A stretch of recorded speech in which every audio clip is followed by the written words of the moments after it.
May 6, from Ruth. Chapter 2. Now there was a wealthy and influential man in Bethlehem named Boaz, who was a relative of Naomi's husband Elimelech. One day Ruth the Moabite said to Naomi, "Let me go out into the harvest fields to pick up the stalks of grain left behind by anyone who is kind enough to let me do it." Naomi replied, "All right, my daughter, go ahead."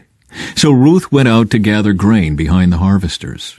And as it happened, she found herself working in a field that belonged to Boaz, the relative of her father-in-law Elimelech. While she was there, Boaz arrived from Bethlehem and greeted the harvesters. "The Lord be with you," he said. "The Lord bless you," the harvesters replied. Then Boaz asked his foreman, "Who is that young woman over there? Who does she belong to?" And the foreman replied, "She is the young woman from Moab who came back with Naomi. She asked me this morning if she could gather grain behind the harvesters. She has been hard at work ever since, except for a few minutes' rest in the shelter." Boaz went over and said to Ruth, "Listen, my daughter, stay right here with us when you gather grain. Don't go to any other fields. Stay right behind the young women working in my field. See which part of the field they are harvesting and then follow them. I have warned the young men not to treat you roughly, and when you are thirsty, help yourself to the water they have drawn from the well." Ruth fell at his feet and thanked him warmly. "What have I done to deserve such kindness?" she asked. "I am only a foreigner." "Yes, I know," Boaz replied, "but I also know about everything you have done for your mother-in-law since the death of your husband.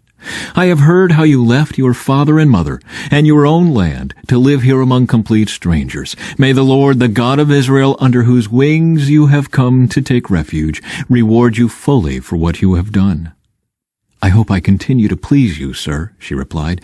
"You have comforted me by speaking so kindly to me, even though I am not one of your workers."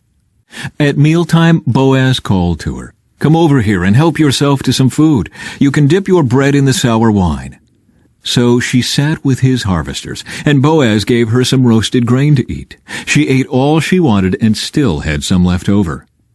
When Ruth went back to work again, Boaz ordered his young men, "Let her gather grain right among the sheaves without stopping her, and pull out some heads of barley from the bundles and drop them on purpose for her. Let her pick them up and don't give her a hard time." So Ruth gathered barley there all day. And when she beat out the grain that evening, it filled an entire basket. She carried it back into town and showed it to her mother-in-law. Ruth also gave her the roasted grain that was left over from her meal. "Where did you gather all this grain today?" Naomi asked. "Where did you work? May the Lord bless the one who helped you." So Ruth told her mother-in-law about the man in whose field she had worked. She said, "The man I worked with today is named Boaz." "May the Lord bless him," Naomi told her daughter-in-law. "He is showing his kindness to us as well as to your dead husband. That man is one of our closest relatives, one of our family redeemers." Then Ruth said, "What's more, Boaz even told me to come back and stay with his harvesters until the entire harvest is completed." "Good," Naomi exclaimed. "Do as he said, my daughter. Stay with his young women right through the whole harvest. You might be harassed in other fields, but you'll be safe with him." So Ruth worked alongside the women in Boaz's fields and gathered grain with them until the end of the barley harvest. Then she continued working with them through the wheat harvest in early summer, and all the while she lived with her mother-in-law. One day Naomi said to Ruth, "My daughter, it's time that I found a permanent home for you, so that you will be provided for. Boaz is a close relative of ours, and he's been very kind by letting you gather grain with his young women. Tonight he will be winnowing barley at the threshing floor. Now do as I tell you. Take a bath and put on perfume and dress in your nicest clothes. Then go to the threshing floor. But don't let Boaz see you until he has finished eating and drinking. Be sure to notice where he lies down. Then go and uncover his feet and lie down there. He will tell you what to do." "I will do everything you say," Ruth replied. So she went down to the threshing floor that night and followed the instructions of her mother-in-law. After Boaz had finished eating and drinking and was in good spirits, he lay down at the far end of the pile of grain and went to sleep. Then Ruth came quietly, uncovered his feet, and lay down. Around midnight, Boaz suddenly woke up and turned over. He was surprised to find a woman lying at his feet. "Who are you?" he asked. "I am your servant Ruth," she replied. "Spread the corner of your covering over me, for you are my family redeemer." "The Lord bless you, my daughter," Boaz exclaimed. "You are showing even more family loyalty now than you did before, for you have not gone after a younger man, whether rich or poor. Now don't worry about a thing, my daughter. I will do what is necessary, for everyone in town knows you are a virtuous woman. But while it's true that I am one of your family redeemers, there is another man who is more closely related to you than I am. Stay here tonight, and in the morning I will talk to him. If he is willing to redeem you, very well. Let him marry you. But if he is not willing, then as surely as the Lord lives, I will redeem you myself. Now lie down here until morning." So Ruth lay at Boaz's feet until the morning, but she got up before it was light enough for people to recognize each other. For Boaz had said, "No one must know that a woman was here at the threshing floor." Then Boaz said to her, "Bring your cloak and spread it out." He measured 6 scoops of barley into the cloak and placed it on her back. Then he returned to the town. When Ruth went back to her mother-in-law, Naomi asked, "What happened, my daughter?" Ruth told Naomi everything Boaz had done for her, and she added, "He gave me these 6 scoops of barley and said, 'Don't go back to your mother-in-law empty-handed.'" Then Naomi said to her, "Just be patient, my daughter, until we hear what happens. The man won't rest until he has settled things today." Boaz went to the town gate and took a seat there.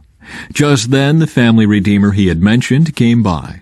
So Boaz called out to him, "Come over here and sit down, friend. I want to talk to you." So they sat down together. Then Boaz called 10 leaders from the town and asked them to sit as witnesses. And Boaz said to the family redeemer, "You know Naomi, who came back from Moab? She is selling the land that belonged to our relative Elimelech. I thought I should speak to you about it so that you can redeem it if you wish. If you want the land, then buy it here in the presence of these witnesses. But if you don't want it, let me know right away, because I am next in line to redeem it after you." The man replied, "All right, I'll redeem it." Then Boaz told him, "Of course, your purchase of the land from Naomi also requires that you marry Ruth, the Moabite widow. That way she can have children who will carry on her husband's name and keep the land in the family." "Then I can't redeem it," the family redeemer replied, "because this might endanger my own estate. You redeem the land. I cannot do it." Now in those days it was the custom in Israel for anyone transferring a right of purchase to remove his sandal and hand it to the other party. This publicly validated the transaction. So the other family redeemer drew off his sandal as he said to Boaz, "You buy the land." Then Boaz said to the elders and to the crowd standing around, "You are witnesses that today I have bought from Naomi all the property of Elimelech, Kilion, and Mahlon. And with the land I have acquired Ruth, the Moabite widow of Mahlon, to be my wife.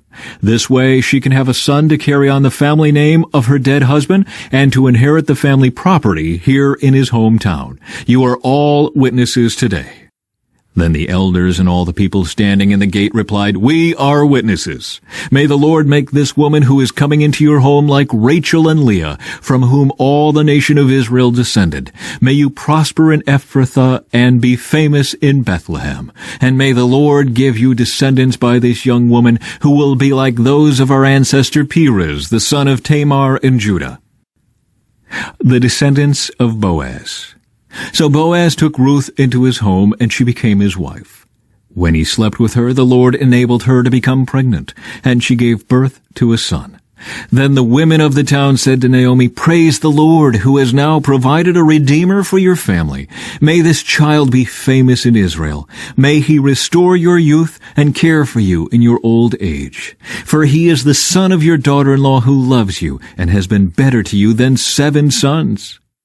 Naomi took the baby and cuddled him to her breast, and she cared for him as if he were her own. The neighbor women said, "Now at last Naomi has a son again." And they named him Obed. He became the father of Jesse and the grandfather of David. This is the genealogical record of their ancestor Perez. Perez was the father of Hezron. Hezron was the father of Ram. Ram was the father of Amminadab. Amminadab was the father of Nahshon. Nahshon was the father of Salmon. Solomon was the father of Boaz. Boaz was the father of Obed. Obed was the father of Jesse. Jesse was the father of David. From John. At the end of the 2 days, Jesus went on to Galilee. He himself had said that a prophet is not honored in his own hometown. Yet the Galileans welcomed him, for they had been in Jerusalem at the Passover celebration and had seen everything he did there. As he traveled through Galilee, he came to Cana, where he had turned the water into wine. There was a government official in nearby Capernaum whose son was very sick. When he heard that Jesus had come from Judea to Galilee, he went and begged Jesus to come to Capernaum to heal his son, who was about to die. Jesus asked, "Will you never believe in me unless you see miraculous signs and wonders?" The official pleaded, "Lord, please come now before my little boy dies." Then Jesus told him, "Go back home. Your son will live." And the man believed what Jesus said and started home. While the man was on his way, some of his servants met him with the news that his son was alive and well. He asked them when the boy had begun to get better, and they replied, "Yesterday afternoon, at 1 o'clock, his fever suddenly disappeared." Then the father realized that that was the very time Jesus had told him, "Your son will live," and he and his entire household believed in Jesus. This was the second miraculous sign Jesus did in Galilee after coming from Judea. From Psalms. He called for a famine on the land of Canaan, cutting off its food supply. Then he sent someone to Egypt ahead of them, Joseph, who was sold as a slave. They bruised his feet with fetters and placed his neck in an iron collar.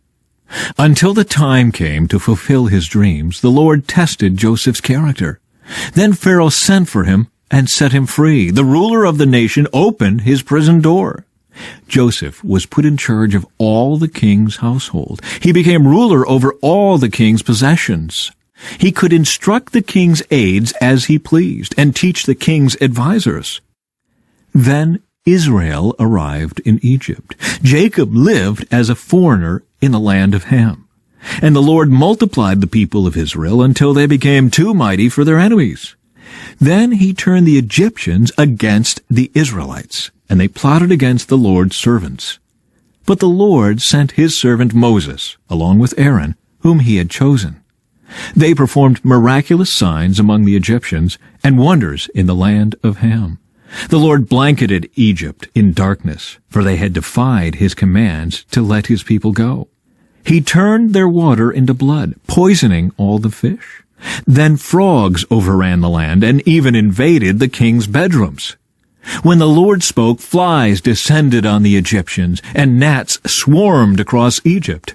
He sent them hail instead of rain, and lightning flashed over the land. He ruined their grapevines and fig trees and shattered all the trees. He spoke, and hordes of locusts came, young locusts beyond number. They ate up everything green in the land, destroying all the crops in their fields. Then he killed the oldest son in each Egyptian home, the pride and joy of each family. From Proverbs. Those who fear the Lord are secure. He will be a refuge for their children. Fear of the Lord is a life-giving fountain. It offers escape from the snares of death.